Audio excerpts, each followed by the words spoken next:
Hello बच्चों, नमस्ते। कैसे हैं आप सभी? उम्मीद है शानदार होंगे और शानदार तरीके से अपनी पढ़ाई को कर रहे होंगे। बच्चों, मैं आपका भाई नीरज यादव स्वागत करता हूं आपके अपने परिवार तैयारी विद नीरज में। बच्चों, जैसा कि आप सभी जानते हैं कि हम लोग ऑब्जेक्टिव क्वेश्चन की श्रृंखला आपके साथ लेकर चल रहे हैं।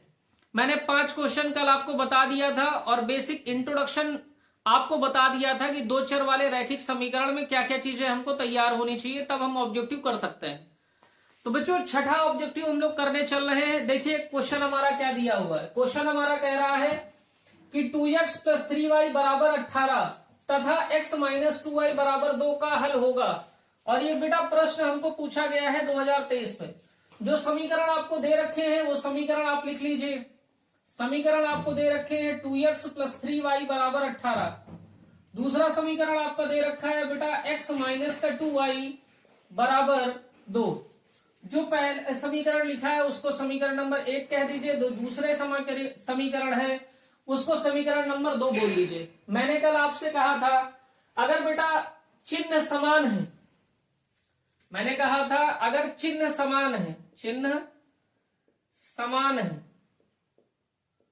तो बेटा क्या करेंगे, दोनों समीकरण को घटाएंगे, है ना, घटा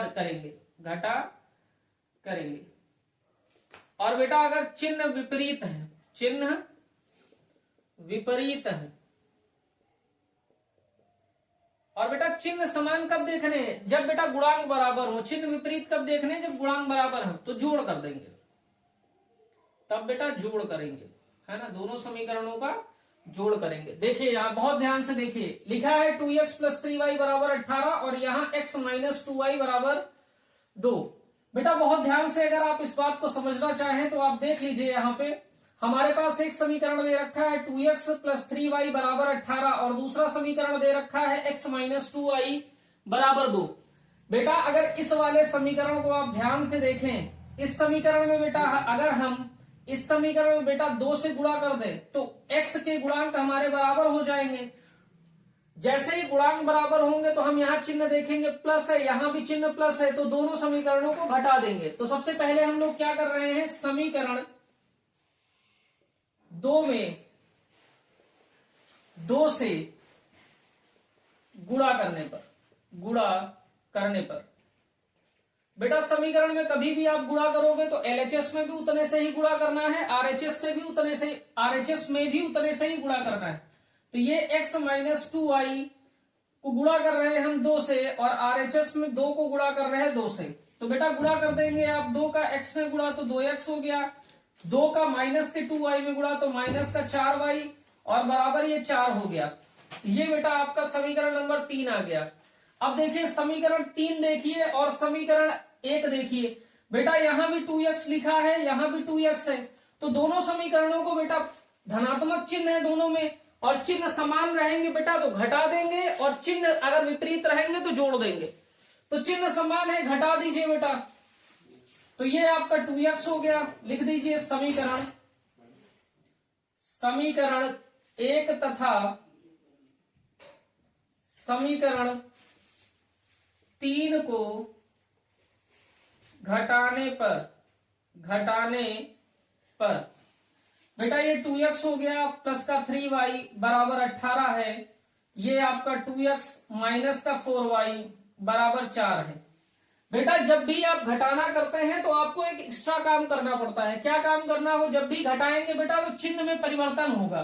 तो यहाँ प्लस साइन है तो यहाँ माइनस हो जाएगा, यहाँ माइनस है तो यहाँ प्लस हो जाएगा, यहाँ प्लस है तो यहाँ माइनस हो जाएगा। अब बेटा प्लस का 2x है माइनस का 2x से कैंसिल आउट हो गया, यहाँ प्लस का 3y है, यहाँ प्लस का 4y है बेटा, तो ये 7y हो गया। 18 में से 4 बेटा घटा देंगे तो 14 बचेगा, तो 7y बराबर 14 है, तो बेटा y बराबर क्या 14/7 नहीं हो जाएगा। ये 7 यहाँ बुढ़ा में है, इधर जाएगा भाग में, तो 7 करना 7 हो गया, 7 दूनी 14 हो गया। y का मान बेटा 2 हो गया। अब बेटा ये जो y का मान है ये किसी भी समीकरण में आप रख दीजिए। तो हमने कहा y का मान हम रखे दे रहे हैं बेटा समीकरण नंबर 2 में। तो हमने कहा y का मान समीकरण 2 में रखने पर, तो जैसे ही बेटा समीकरण 2 में आप रखोगे तो समीकरण 2 आपका क्या है, x माइनस 2 y की वैल्यू आप लगा दीजिए, 2 हो गई और बराबर 2 के हो गया। तो x माइनस 2 दूनी हो गया 4 बराबर 2 के, तो -4 का पक्षांतर कर दीजिए आप, तो बेटा 2 हो गया और ये -4 उधर जाएगा, प्लस का 4 हो जाएगा, तो x बराबर हो गया 6। तो हमारा सही उत्तर क्या हो गया, x हमारा बेटा 6 है और y हमारा 2 है। देखिए किस ऑप्शन में दिए हैं आपको, x हमारा बेटा 6 है और y हमारा 2 है, तो पहले विकल्प में दे रखे हैं, तो पहला विकल्प हमारा सही है। और बेटा ये क्वेश्चन भी देखिए 2023 बोर्ड में ही पूछा गया है, नोट कर लीजिए बच्चों। क्वेश्चन नंबर 7 देखिए बेटा, क्वेश्चन नंबर 7 कह रहा x माइनस वाई बराबर 2 तथा x प्लस वाई बराबर 2 का हल होगा। तो दोनों समीकरण लिख लीजिए बेटा, x माइनस वाई बराबर 2 दे रखा है, इसको बोल दीजिए समीकरण 1, और x प्लस वाई बराबर 2 होगा, इसको समीकरण आप बोल दीजिए 2।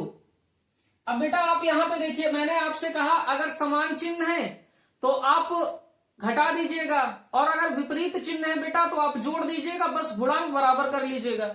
यहां देखिए y का गुणांक 1 है, यहां भी y का गुणांक 1 है, और चिन्ह बेटा विपरीत है, तो आप जोड़ दीजिए। तो हमने कहा समीकरण 1 प्लस समीकरण 2, जैसे ही आप जोड़ देंगे बेटा तो x माइनस वाई बराबर 2 हो गया, x प्लस वाई बराबर 2 हो गया, जोड़ेंगे तो ये आपका कैंसिल आउट हो गया, 2x बराबर आपका हो गया 2 में 2 जोड़ देंगे 4, तो x बराबर हो गया बेटा 4/2, यानी 1 2 1 2 2 दूनी 4, तो x का मान बेटा 2 आ गया। ये x का मान उठा के समीकरण 1 में रख दीजिए, तो लिख दीजिए x का मान समीकरण 1 में रखने पर तो ये कितना हो जाएगा बेटा, 2 माइनस वाई बराबर 2, इस 2 का पक्षांतर कर दीजिए, तो माइनस का y बराबर हो जाएगा 2 माइनस 2, तो बेटा माइनस वाई बराबर हो गया 0, तो माइनस को उधर भेज दीजिए, तो y बराबर हो गया 0, यानी x का मान हमारे पास बेटा 2 है और y का मान हमारे पास 0 है। विकल्प देख लीजिए, x हमारा यहाँ पे 0 है, y हमारा यहाँ पे 2 है, तो ये हमारा सही जवाब नहीं है। x हमारा बेटा यहाँ 2 है, y यहाँ 0 है, तो b हमारा सही जवाब है। नोट करिए बच्चों। क्वेश्चन नंबर 8 देखिए, क्वेश्चन नंबर 8 क्या कह रहा है आपका, कह रहा समीकरण निकाय x अपॉन a बराबर y अपॉन b। दूसरा समीकरण, ये समीकरण आपको दे रखा है, दूसरा समीकरण दे रखा है ax प्लस बी वाई बराबर a square plus b square में y का मान होगा। हमको बच्चों ज्ञात क्या करना है, y का मान हमको निकालना है।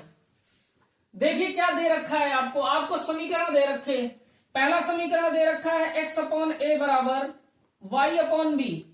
हमसे कह रहा है कि y का मान ज्ञात करना है, तो बेटा y का मान ज्ञात करना है यानी समीकरण में y का इस्तेमाल होगा, तभी y का मान वहां से निकलेगा। तो बेटा इस समीकरण को x के रूप में आप निकालिए, x के रूप में निकालने का मतलब है x का मान आप निकाल लीजिए y के रूप में। तो a का यहां से गुणा में है, इधर x a बेटा भाग में दे रखा है, उधर आप भेज देंगे तो ये गुणा में चले जाएगा, तो x बराबर हो जाएगा, यहां भाग में इधर गुणा में जाएगा बेटा, तो ay अपॉन में b हो गया। यहां से आपने x का मान निकाल लिया है बेटा y के पदों में, ठीक है बात। इसको आप समीकरण नंबर 1 बोल दीजिए। दूसरा समीकरण आपको दे रखा है भैया ax प्लस बी वाई बराबर a square plus b square. क्या दे रखा, ax प्लस बी वाई बराबर a square plus b square. बेटा ये जो समीकरण 1 में आपने x का मान निकाला है, इस मान को उठा के समीकरण 2 में आप पुट कर दीजिए। यहां पे ये समीकरण 2 में है, लिख दीजिए x का मान समीकरण 1 से समीकरण 2 में रखने पर तो जैसे ही मान आप रखेंगे तो a ही रहेगा, x का मान आप रखिए तो ये हो गया a वाई अपॉन में b प्लस बी वाई बराबर a square plus b square. बेटा a का a में गुणा हो जाएगा, a स्क्वायर y हो गया अपॉन में b प्लस बी वाई हो गया बराबर में बेटा a square plus b square.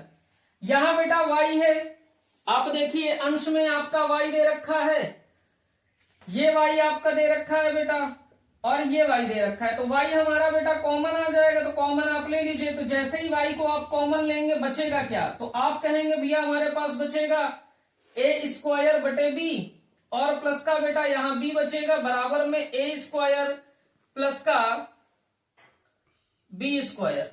ठीक है बात। आगे देखिए, यही सेम स्टेप आगे हम नोट कर दे रहे हैं। y ब्रैकेट में a स्क्वायर अपॉन में b प्लस b बराबर a square plus b square. यहां एलसीएम ले लीजिए बेटा, तो ये y हो गया, एलसीएम b के बटे में 1 है, b और 1 का एलसीएम ले लेंगे, b आ जाएगा, ऊपर बचेगा a स्क्वायर प्लस का b स्क्वायर बराबर a square plus b square. बहुत ध्यान से देखिए बेटा, इसको हम लोग ऐसे भी लिख सकते हैं ना, y upon b a square plus b square बराबर a square plus b square. ये क्वांटिटी यहां बेटा गुणा में है, a square plus b square यहां गुणा में है, इधर भेज दीजिए, भाग में चला जाएगा। तो y बाई b बराबर हो गया बेटा a square plus b square upon a square plus b square. a square plus b square a square plus b square से कैंसिल आउट हो गया, तो यहां बचेगा 1, तो यहां हो गया y बाई बी बराबर 1 के। अब बेटा तिर्यक गुणा कर देंगे, तो b यहां भाग में दे रखा है, उधर जाएगा गुणा में, तो y बराबर हो गया बेटा b के, y बराबर हो गया b के। और हमारा जो सही जवाब हो गया बेटा वो ऑप्शन नंबर 3 हो गया। और ये क्वेश्चन अभी इसी साल आपका बोर्ड में पूछा गया है 2024 में। तो इस प्रकार के प्रश्न भी आते हैं, आपको बस ये ध्यान देना था, हमको y का मान निकालना है, तो यहाँ y का मान आपको नहीं निकालना था, y के पदों में मान निकालना था, y के पदों में मान निकालना था। तो x का मान यहां से हम लोगों ने निकाल लिया, यहां समीकरण में रख दिया और सॉल्व कर लिया, तो हमको y बराबर बच्चे b मिल गया। नोट करिए। क्वेश्चन नंबर 9 देखिए बेटा, क्या कह रहा क्वेश्चन नंबर 9, कह रहा समीकरणों 2x प्लस ay बराबर 1 तथा 3x माइनस 5y बराबर 7 का कोई भी हल नहीं होगा यदि a का मान होगा। बेटा समीकरण जो दे रखा है उसको आप राइट डाउन कर लीजिए। पहला समीकरण दे रखा है 2x प्लस ay बराबर 1, तो 2x प्लस ay बराबर 1 हो गया, और दूसरा समीकरण दे रखा है 3x माइनस 5y बराबर 7। आप लिख लीजिए और इधर आइए मेरे साथ। मैंने कल आपको बताया कि रैखिक समीकरण का मानक रूप होता है बेटा ax plus by plus c बराबर 0। अगर समीकरण 2 है तो पहले समीकरण का मानक रूप a1x plus b1y plus c1 बराबर हो जाएगा 0 के, और दूसरा समीकरण आपका a2x plus b2y plus c2 बराबर हो जाएगा 0 के। रेखाएं बेटा 3 तरीके की होती हैं, एक रेखा प्रतिच्छेदी रेखा होती है, प्रतिच्छेदी रेखाएं, दूसरी मैंने आपको बताया समपाती रेखाएं, समपाती रेखाएं, और तीसरी रेखाएं मैंने बताई आपको समांतर रेखाएं। बेटा रेखाओं के प्रतिच्छेदी होने की शर्त क्या है, अगर a1 upon a2 does not equal to है बेटा b1 अपॉन b2 के, तो रेखाएं आपकी प्रतिच्छेदी हैं। संपाती होने की शर्त है a1 अपॉन a2 बराबर b1 अपॉन b2 बराबर c1 अपॉन c2। अगर इस कंडीशन को फुलफिल करती हैं, शर्त को पूरी करती हैं, तो रेखाएं संपाती हैं। अगर बेटा a1 अपॉन a2 बराबर b1 अपॉन b2 पर डज नॉट इक्वल टू है c1 अपॉन c2, तो रेखाएं बेटा हमारी होती हैं समांतर। अब बहुत ध्यान से देखिएगा इस बात को, जो रेखाएं बेटा हमारी प्रतिच्छेदी होती हैं, जो रेखाएं हमारी प्रतिच्छेदी होती हैं उनका बेटा एक हल होता है, एक हल। जो रेखाएं हमारी संपाती होती हैं उनके बेटा होते हैं अनंत हल, अनंत हल। लेकिन बेटा जो हमारी समांतर रेखाएं होती हैं इनका कोई हल नहीं होता, कोई हल नहीं, कोई हल नहीं। अब बहुत ध्यान से आप मुझे एक बात बताइए, यहां किस बात को ये बता रहा है, क्वेश्चन किस बात को कह रहा, कह रहा का कोई भी हल नहीं होगा, यानी रेखाएं हमारी इनडायरेक्टली वो क्या कह रहा, रेखाएं हमारी समांतर है, यानी कोई भी हल इनका नहीं है। और जब भैया जी कोई भी हल नहीं है तो हम इस कंडीशन को लगा देंगे, अब A1 A2 B1 B2 C1 C2 निकालेंगे कहां से भैया? तो इस पहली रेखा को आप पहली रेखा के समीकरण को 1 बोल दीजिए, दूसरी रेखा के समीकरण को 2 बोल दीजिए। और बेटा पहली रेखा को A1x plus B1y plus C1 बराबर 0 से कंपेयर करके A1 B1 C1 का मान निकाल लीजिए, और दूसरी रेखा का A2x plus B2y plus C2 बराबर 0 से तुलना करके मान निकाल लीजिए। तो हमने कहा समीकरण 1 की तुलना A1x plus B1y plus C1 बराबर 0 से करने पर बेटा जब A1x को आप रख दोगे, इधर देखिए, अब बेटा पहले तो इसको मानक रूप में कन्वर्ट करिए, इस समीकरण को ही मानक रूप में कन्वर्ट करिए। तो ये बेटा समीकरण मानक रूप में कन्वर्ट करेंगे तो इस 1 का पक्षांतर आप कर लीजिए, तो ये 2x हो गया, प्लस का ay हो गया, माइनस 1 हो गया, बराबर 0 हो गया। अब बेटा इसको भी मानक रूप में लाइए पहले, तो ये हो गया 3x माइनस का 5y माइनस का 7 बराबर 0। अब इसको समीकरण 1 कहिए, इसको समीकरण 2 कहिए। सबसे पहले बेटा मानक रूप में लिखेंगे, उसके बाद ही तुलना करेंगे। तो यहां से बेटा तुलना कैसे करेंगे, तो आपका जो A1 का मान आ जाएगा, बेटा देखिए A1x लिखा है, यहां 2x लिखा है, तो x हट जाएगा, A1 का मान किसके बराबर हो गया, 2 के। यहां B1 लिखा है और यहां बेटा ay लिखा है, तो y से y कैंसिल हो जाएगा, a का मान हो जाए a बराबर हो जाएगा B1 के, तो B1 बराबर a हो गया, और C1 का मान बेटा माइनस का 1 हो गया। अब बेटा सेम इसी प्रकार से आप कहेंगे समीकरण 2 की तुलना A2x plus B2y plus C2 बराबर 0 से करने पर,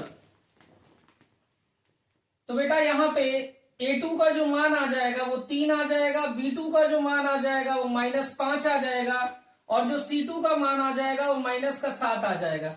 आप कंडीशन लगा दीजिए। कंडीशन हमारी है बेटा A1 अपॉन A2 बराबर है B1 upon B2 does not equal to है बेटा C1 अपॉन C2। तो केवल आप कंडीशन इतनी लगाइए, A1 अपॉन A2 बराबर है B1 अपॉन B2। आप बेटा A1 का मान रखिए, A1 आपका 2 दे रखा है, A2 आपका 3 दे रखा है, B1 अपॉन B2 के बराबर है। B1 आपका बेटा A है और B2 आपका माइनस का 5 है। क्रॉस मल्टीप्लाई करिए बेटा, 3 का A में गुणा होगा बेटा तो 3A हो गया, बराबर माइनस के 5 का 2 में गुणा करेंगे तो -10 हो गया, तो A बराबर बेटा माइनस का 10/3 आ गया। A का मान कितना आया, माइनस का 10/3। विकल्प हमारा बेटा C सही हो गया। तो ऐसे प्रश्न जरूर पेपर में पूछे जाते हैं। इन 3 कंडीशनों से 1 नंबर का प्रश्न आपके पेपर में आना ही आना है। और यहां तक नहीं कह सकते बेटा, कई सेट में देखा गया है कि 2 प्रश्न 1 नंबर के पूछे जाते हैं इससे। तो आप ऐसे प्रश्नों को बहुत ध्यान से देखिए और समझने का प्रयास करिए, नोट करिए। बेटा क्वेश्चन नंबर 10 देखिए। क्वेश्चन नंबर 10 आपसे कह रहा पी के किस मान के लिए समीकरण 3x माइनस वाई प्लस 8 बराबर 0 तथा 6x माइनस पी वाई बराबर 16 संपाती रेखाओं को निरूपित करता है। किन रेखाओं को निरूपित करता है भैया, संपाती रेखाओं को निरूपित करता है। कह रहा संपाती रेखाओं को निरूपित करता है, तो पी का मान क्या होगा बेटा। संपाती रेखाएं होने की शर्त क्या है, तो लिख लीजिए पहले, संपाती रेखाएं होने की शर्त क्या शर्त होती है बेटा, A1 अपॉन A2 बराबर होगा B1 अपॉन B2 बराबर होगा C1 अपॉन C2 के। तो A1 अपॉन A2 बराबर B1 अपॉन B2 बराबर C1 अपॉन C2, ये संपाती रेखाएं होने की शर्त होती। तो देखिए पहला समीकरण हमें क्या दे रखा है, रेखा का 3x माइनस वाई प्लस 8 बराबर 0। अब बेटा ये हमारी पहली रेखा है, इसको पहली रेखा के मानक रूप से इसका कंपेयर करा के A1 B1 C1 का मान निकाल लीजिए।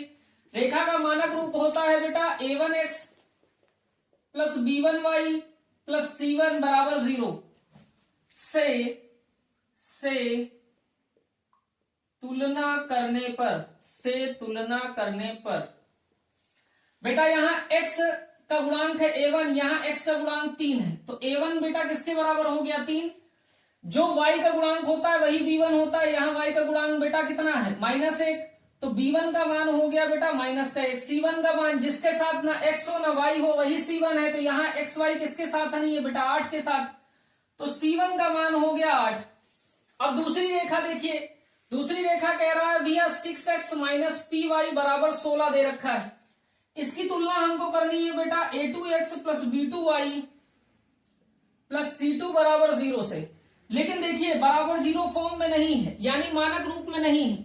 अब मानक रूप में नहीं है तो इसको मानक रूप में बनाना पड़ेगा। तो भाई 16 का पक्षांतर आप कर लीजिए, मानक रूप में आ जाएगी, पक्षांतर करिए तो ये 6x - py -16 बराबर हो गया बेटा 0 के। अब ये मानक रूप में आ गई। अब इसका कंपेयर कर लीजिए, आप लिखेंगे a2x + b2y + c2 बराबर 0 से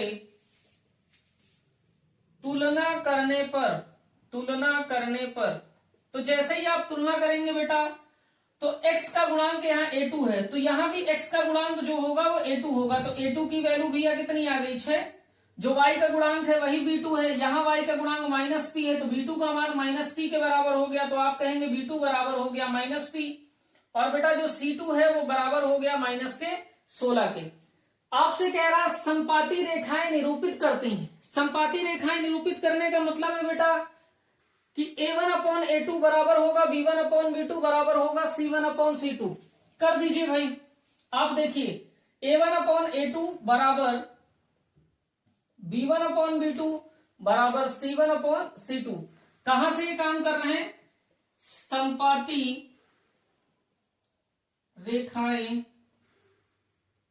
होने की शर्त से। ठीक है बात।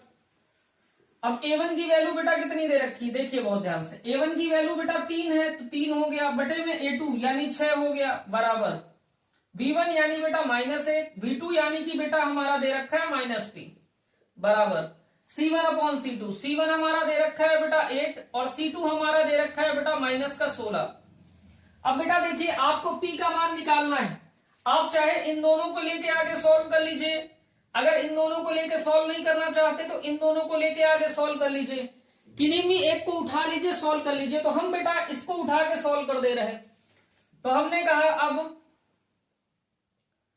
3/6 बराबर -1 बटा -p, तो माइनस माइनस कैंसिल आउट हो गए बेटा, 3 × 9 3 हो गया, 3 दूनी 6 हो गया, तो ये बेटा 1/2 बराबर हो गया 1/p के।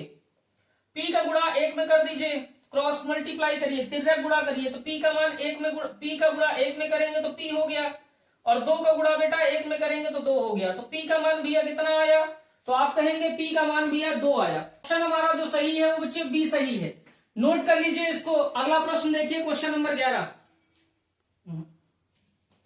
क्वेश्चन नंबर 11 देखिए बच्चों, क्या कह रहा है, कह रहा है यदि 3x + 2py बराबर 2 और 2x + 5y + 1 बराबर 0 द्वारा निरूपित रेखाएं परस्पर समांतर हैं तो p का मान होगा।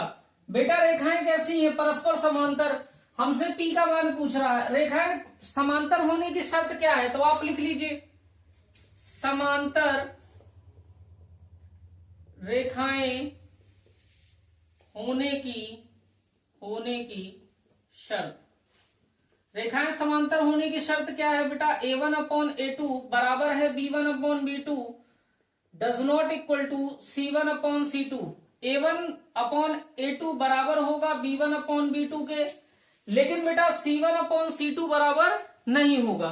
देखिए बेटा हमारी पहली रेखा दे रखी है 3x + 2py बराबर 2, ये बेटा रेखा के मानक रूप से यानी a1x + b1y + c1 बराबर 0 के रूप की नहीं है। 2 का पक्षांतर आप करके पहले इसको मानक रूप का बनाइए, तो ये 3x हो गया प्लस का 2py हो गया -2 हो गया बराबर 0। अब इसकी तुलना आप करिए, बेटा आप जानते हैं a1 क्या होता है, जो x का गुणांक होता है वही तो a1 है, जो y का गुणांक है वही b1 है, और जिसके साथ ना x है ना y है वही c1 है। तो a1 क्या हो जाएगा यहाँ 3, b1 यहाँ पे क्या हो जाएगा, तो आप कहेंगे 2p, और c1 यहाँ पे क्या हो जाएगा -2। आई बात समझ। अब बेटा दूसरी रेखा लिखिए। दूसरी रेखा आपको दे रखी है 2x प्लस 5y प्लस का 1 बराबर 0। अब बेटा इसका मानक रूप क्या होता है? तो आप कहेंगे भैया दूसरी रेखा का मानक रूप a2x plus b2y plus c2 बराबर 0 होता है। जो बेटा x के साथ है वो a2 है, जो y के साथ है वो b2 है, जिसके साथ ना x है ना y है वही c2 है। तो यहां बेटा x के साथ 2 है यानी a2 का मान हमारा 2 हो गया, y के साथ हमारा 5 है यानी b2 का मान हमारा बेटा 5 हो गया और c2 हमारा बेटा 1 हो गया। आ गई बात समझ। अब बेटा हमसे कह रहा रेखाएं हमारी समांतर हैं, तो समांतर रेखाओं की शर्त से, समांतर रेखाएं होने की शर्त से, बेटा समांतर रेखाएं होने की शर्त क्या है? तो आप कहेंगे भैया a1 अपॉन a2 बराबर है b1 अपॉन b2, लेकिन ये बराबर नहीं है c1 अपॉन c2 के। ठीक, अब बेटा हमको सॉल्व करना है, इसको सॉल्व कर लीजिए। अब बेसिकली इतनी बात ही बराबर दे रखी है, तो इतनी बात को ही आगे लेके चलना है। तो a1 अपॉन a2 बराबर b1 अपॉन b2 कर लीजिए। a1 कितना दे रखा है बेटा 3 बटे में a2 2 बराबर b1 दे रखा है बेटा 2p और बटे में बेटा b2 दे रखा है 5। तिर्यक गुणा करिए बेटा, तो 2p का 2 में गुणा कर लेंगे तो ये 4p हो गया, 5 3 15, तो p का मान बेटा कितना आ गया 15 बटे 4। 4 यहाँ गुणा में था उधर गया भाग में, तो p का मान आ गया बेटा 15 बटे 4। 15 बटे 4 किस विकल्प में है? तो आप कहेंगे ए विकल्प में है, तो विकल्प ए हमारा बेटा सही हो गया। इस क्वेश्चन को नोट कर लीजिए। अगला क्वेश्चन देखिए, क्वेश्चन नंबर बेटा 12। क्वेश्चन नंबर 12 देखिए बेटा, क्वेश्चन नंबर 12 कह रहा रैखिक समीकरणों के एक युग्म x माइनस वाई बराबर 8, 3x माइनस 3y बराबर 16 के हलों की संख्या होगी। बेटा हमको बताना है कि किस समीकरण से कितने हल हमको प्राप्त होंगे। हमको ये बताना है इन दोनों समीकरणों को हल करने पर कितने हल प्राप्त होंगे। एक हल मिलेगा, अनंत हल मिलेंगे या कोई हल नहीं मिलेगा। अगर बेटा हम सिद्ध कर देते हैं a1 upon a2 does not equal to है b1 अपॉन b2, तो ये बेटा प्रतिच्छेदी रेखा होने की शर्त है और प्रतिच्छेदी रेखा का को एक हल मिलता है। प्रतिच्छेदी रेखा का केवल एक हल मिलता है। अगर बेटा हम ये सिद्ध कर दे हैं a1 अपॉन a2 बराबर b1 अपॉन b2 और बराबर c1 अपॉन c2, तो बेटा ये हमारी संपाती रेखा होने की शर्त है और संपाती रेखाओं से हमें अनंत हल मिलते हैं, अनंत हल मिलते हैं। और बेटा अगर हम सिद्ध कर देते हैं a1 अपॉन a2 बराबर b1 upon b2 does not equal to c1 upon c2, तो ये बेटा समांतर रेखा होने की शर्त है और समांतर रेखा के केस में कोई हल नहीं प्राप्त होता। बेटा ये किसकी कंडीशन है? तो आप कहेंगे प्रतिच्छेदी रेखा की। ये बेटा किसकी कंडीशन है? तो आप कहेंगे संपाती रेखा की। बेटा ये किसकी कंडीशन है? आप कहेंगे समांतर रेखा की। अब तो आपको याद हो गया होगा अगर कंटिन्यू आप मेरे साथ जुड़े हुए। आगे देखिए बेटा, आगे देखिए। अब हमसे हल की संख्या, हमसे कह रहा इन दोनों समीकरणों को हल करने पर हमको हलों की संख्या कितनी प्राप्त होगी। देखिए हमने कहा पहली रेखा हमारी x माइनस वाई बराबर 8 दी है, इसको बेटा मानक रूप में लाइए। तो मानक रूप में लाएंगे तो ये x हो गया माइनस वाई हो गया और ये माइनस 8 बराबर 0 हो गया। ठीक है बात। इसकी बेटा a1x plus b1y plus c1 बराबर 0 से आप तुलना करेंगे तो x का गुणांक a1 है। a1 क्या है? जो x के साथ है। b1 जो क्या है? जो y के साथ है। c1 क्या है? जिसके साथ ना x है ना y है। तो x का गुणांक यानी a1 हमारे पास 1 है, b1 बेटा यहां से -1 हो गया और c1 यहां से -8 हो गया। ठीक है, इतनी बात समझ में आपको आती है। दूसरी रेखा देखिए बेटा क्या कह रहा 3x माइनस 3y बराबर 16 के दे रखा है और हमारा मानक रूप होता है बेटा a2x plus b2y plus c2 बराबर 0। तो आप तुलना कर दीजिए a2x plus b2y plus c2 बराबर 0। तो बेटा x क्या है? a2 क्या है? जो x के साथ है। b2 क्या है? जो y के साथ है। और c2 क्या है? जिसके साथ ना तो x है ना तो y है। तो यहाँ a2 क्या होगा, x के साथ क्या है 3, तो 3 हमारा हो गया a2। b2 हमारा वही है जो y के साथ है, तो y के साथ बेटा क्या है -3, तो b2 का मान हो गया -3। और बेटा देखिए इस 16 का पक्षांतर आप करेंगे ना, मानक रूप में तो इसी टाइप से आएगी, मानक रूप में है ही नहीं, तो 16 का पक्षांतर करिए तो ये हो जाएगा -16 बराबर 0। तो बेटा C2 की वैल्यू कितनी हो जाएगी -16। ठीक है बात यहां से। चलिए आगे देखिए, तो तुलना भैया कभी भी करेंगे मानक रूप में लाने के बाद करेंगे, ठीक है। अब देखिए हमसे कह रहा हलों की संख्या, तो हम बेसिकली ये अनुपात निकाल रहे हैं, अनुपात निकाल लीजिए।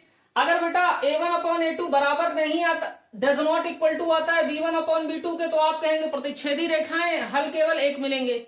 अगर तीनों बराबर आ जाते हैं तो आप कहेंगे अनंत हल हैं, रेखाएं संपाती होंगी। अगर a1/a2 बराबर आता है b1/b2 के और डज नॉट इक्वल टू आता है c1/c2 के, तो आप कहेंगे कोई भी हल प्राप्त नहीं होता और रेखाएं समांतर होंगी। निकालिए बेटा, हम निकालने चल रहे हैं a1/a2। a1 कितना दे रखा है आपका 1 और a2 कितना दे रखा 3, तो a1/a2 से हमें बेटा 1/3 प्राप्त हो गया। b1/b2 निकालिए, b1 आपका दे रखा है बेटा -1 और b2 आपका दे रखा है बेटा -3। माइनस माइनस आपका कैंसिल आउट हो गया, बचा 1/3। तो हम कह सकते हैं कि b1/b2 का मान 1/3 आया और a1/a2 का मान भी 1/3 आया। यानी बेटा ये रेखाएं हमारी प्रतिच्छेदी रेखाएं तो है नहीं, अगर प्रतिच्छेदी रेखाएं होती तो a1/a2 does not equal to है b1/b2, तो ये बराबर नहीं आ सकते थे। अब या तो बेटा रेखाएं हमारी संपाती हैं या तो रेखाएं हमारी समांतर हैं। आगे c1/c2 निकालिए, दूध का दूध और पानी का पानी हो जाएगा। c1/c2 निकालिए, c1 आपका कितना है बेटा -8 और C2 आपका कितना है बेटा -16। तो माइनस माइनस कैंसिल आउट हो गया, 8 का नाम 8 हो गया, 8 दूनी 16। तो ये बेटा 1/2 के बराबर आ गया। यानी हमारा C1/C2 जो आया है वो a1/a2 और b1/b2 के बराबर नहीं है। यानी इस बात को हम कैसे कंक्लूड करेंगे कि a1/a2 जो है वो बेटा बराबर है b1/b2 के, लेकिन ये बराबर नहीं है C1/C2 के, यानी डज नॉट इक्वल टू बेटा हो गया C1/C2। ये कंडीशन किसकी है, तो आप कहेंगे भैया ये कंडीशन समांतर रेखाओं की है। तो रेखाएं अगर पूछता आपसे तो आप बताते ये रेखाएं कैसी हैं, समांतर रेखाएं। और बेटा अगर पूछ रहा है हल कितने निकलेंगे, तो यहां से बेटा रेखाएं समांतर होती तो कोई हल नहीं प्राप्त होता, तो आप लिखेंगे कोई हल प्राप्त नहीं होगा। तो बेटा ऑप्शन देखिए, तो आपसे बोल रहा है अनंत हल होंगे, नहीं भाई ये तो गलत बात है, कह रहा कोई नहीं, यानी कोई हल प्राप्त नहीं होंगे, यही तो सही है। यहां भी तो आप कह रहे कोई हल प्राप्त नहीं होगा। तो ये बेटा क्वेश्चन था आपका क्वेश्चन नंबर 12। एक क्वेश्चन आपका बच रहा है उसको भी आप कर लीजिए, क्वेश्चन नंबर 13 नोट करिए इसको फटाफट। आइए बेटा क्वेश्चन नंबर 13 देखिए, कह रहा रैखिक समीकरण x + 2y + 5 = 0 तथा -3x - 6y + 1 = 0 के युग्म का हल होगा। कह रहा हल कितने होंगे, अद्वितीय हल होंगे यानी एक सलूशन होगा, कह रहा 2 हल होंगे, अपरिमित रूप से अनेक हल होंगे। इसका मतलब है बेटा क्या, अनंत हल। अपरिमित रूप से अनेक हल का मतलब क्या, अनंत हल। या कह रहा इनमें से कोई नहीं, यानी जो भी कुछ है इनमें से कोई नहीं है, यानी ना अद्वितीय हल है, ना 2 हल है, ना अनंत हल है, कुछ और ही है। तो बेटा अभी आपको सारे केस मैंने पढ़ाए कि अगर एक हल है तो आपको एक हल के लिए सिद्ध करना होगा a1/a2 does not equal to b1/b2। यहां से बेटा एक हल मिलता है और एक हल जहां भी मिलेगा उसी बात को हम लिखेंगे अद्वितीय हल, अद्वितीय हल। और जब बेटा a1/a2 बराबर b1/b2 बराबर c1/c2 आप अगर सिद्ध कर देते तो यहां से बेटा अनेक हल मिलते, अनेक हल। अनेक हल को ही आप कहते हैं अनंत हल, अनंत हल। और बेटा जब आप सिद्ध कर देते a1/a2 बराबर b1/b2 does not equal to c1/c2, तो यहां से आपको मिलते बेटा कोई हल नहीं, यहां से कोई भी हल प्राप्त नहीं होता। ये बेटा समांतर रेखा होने की कंडीशन है, ये बेटा संपाती रेखा होने की कंडीशन है, और ये बेटा प्रतिच्छेदी रेखा होने की कंडीशन है। अब देखिए हमारे समीकरण किस रेखा को निरूपित करते हैं। पहला समीकरण है बेटा x प्लस 2y प्लस 5 बराबर 0, और दूसरा समीकरण है बेटा माइनस का 3x माइनस का 6y प्लस 1 बराबर 0।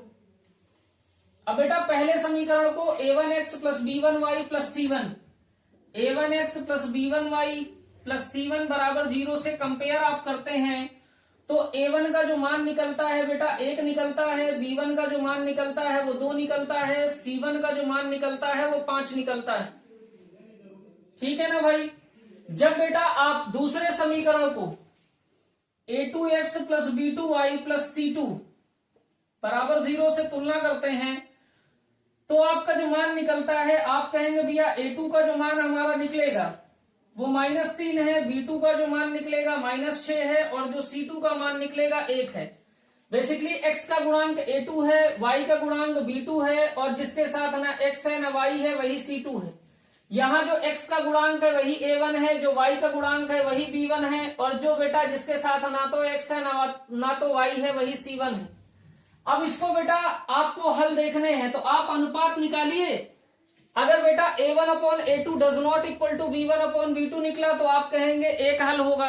अगर बेटा a1 अपॉन a2 बराबर b1 अपॉन b2 बराबर c1 अपॉन c2 निकलता है तो आप कहेंगे अनंत हल होंगे। अगर बेटा a1 अपॉन a2 बराबर b1 upon b2 does not equal to c1 upon c2 निकलता है तो आप कहेंगे भैया कोई भी हल नहीं होगा। तो अनुपात निकालिए, a1 अपॉन a2 निकालिए।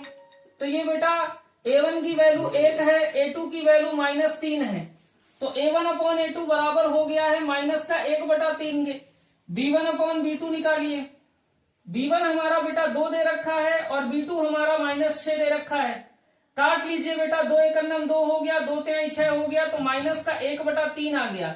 यानी a1 अपॉन a2 बराबर है बेटा b1 अपॉन b2 के। तो कभी भी एक सोल्यूशन नहीं मिलेगा, क्योंकि एक सोल्यूशन होने की कंडीशन क्या है कि a1 upon a2 does not equal to आना चाहिए b1 अपॉन b2 के। यहां बेटा इक्वल टू आ रहा है, यहां इक्वल टू आ रहा। आगे बेटा आप निकालिए, तो या तो अनेक हल होंगे या तो कोई भी हल नहीं होगा। तो आप c1 अपॉन c2 निकालिए। पहले c1 की वैल्यू बेटा 5 दे रखी है, c2 की वैल्यू 1 दे रखी है, तो बेटा 5/1 का मतलब हो गया 5। और देखिए a1 अपॉन a2 बराबर है b1 अपॉन b2 के, लेकिन बराबर नहीं है c1 अपॉन c2 के। तो आप लिख दीजिए, चूंकि a1 अपॉन a2 बराबर है बेटा b1 अपॉन b2, बराबर नहीं है c1 अपॉन c2 के, इसलिए रेखाओं का कोई हल प्राप्त नहीं होगा। तो बेटा क्या आपका सही विकल्प हो गया? क्या 2 हल मिल रहे? नहीं। क्या अद्वितीय हल मिल रहे? नहीं। क्या 2 हल मिल रहे? नहीं। क्या अनंत हल मिल रहे? नहीं। तो इनमें से कोई नहीं, यानी कोई भी हल प्राप्त नहीं हो रहा। विकल्प हमारा बेटा चौथा सही है। तो उम्मीद है बेटा कि सारी बात आपको समझ में आ रही होगी। अगर आपको नहीं आती है तो दोबारा आप रिपीट करके देखिएगा जरूर। तो आज की क्लास हम लोग यहीं तक रखते हैं। जितने प्रीवियस ईयर में क्वेश्चन आए हैं लगभग मैंने करा दिए हैं। जो भी क्वेश्चन बचेंगे वो कल लेके मैं आपके समक्ष प्रस्तुत होऊंगा। तो आज की क्लास बच्चों यहीं तक। जय हिंद। मम्मी